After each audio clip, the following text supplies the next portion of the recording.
So if you've got a transparent coloured twistie, you could make a really nice hollow bead. So I've got quite a thick twistie here, so I'm going to make a mandrel round hollow.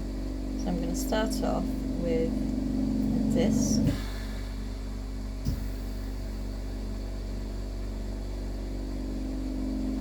then keep winding that on.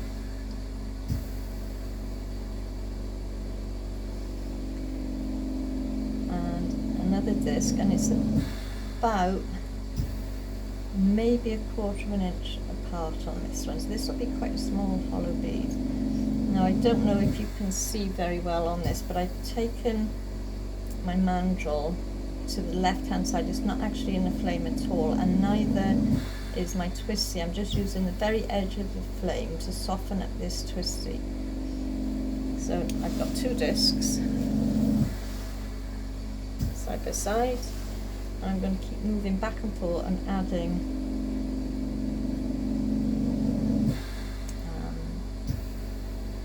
wraps of the twistie on each side alternately, so I'm heating both sides of this, otherwise one side will crack. And once it's cracked, there's a way of air getting into this and the hollow can collapse. It's not, I don't know if you can see, but I'm moving those discs slightly closer together. And at this point it's quite untidy, it doesn't have to be perfectly tidy, so don't worry about it if you think it looks a bit messy, it's fine. So I'm moving the wraps slightly closer to the centre as I'm going.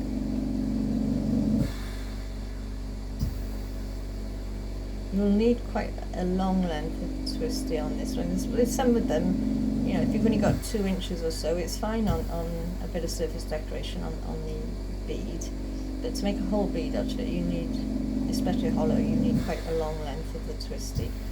This particular twistie is about 3mm thick for the most part. So I'm just now filling up the gap in the middle, and I'm almost ready to start melting this down and collapsing this in a little bit. So even now it still looks untidy. It's okay, doesn't matter. For now we're just going to heat. I'm just using the underside of the flame at the minute. I want to melt the middle bit in first. If you've got enough glass when you're making these hollows, as long as your discs are high enough, you'll get quite a nice dimple on the end. If your discs are not high enough, you're going to end up with quite rough ends on your finished bead. So you go higher on this disc than you think you need to, and it is about practicing.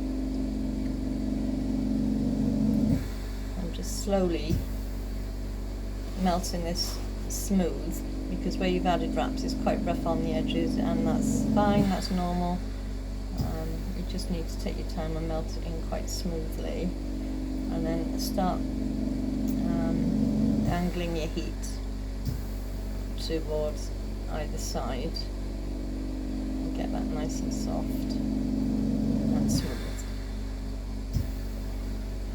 And that's, of course, you want to make a bird's nest, because you can use the same sort of effect to make a bird's nest or something like that by not melting it completely smooth. And it's almost there. Once you've got an even glow of colour, you know that you've taken out all your bumps and all your cool spots, and then take it out of the flame and keep turning really, really slowly. And any second now you might just about see the sparkle coming through on this. I'll see if I can move it over.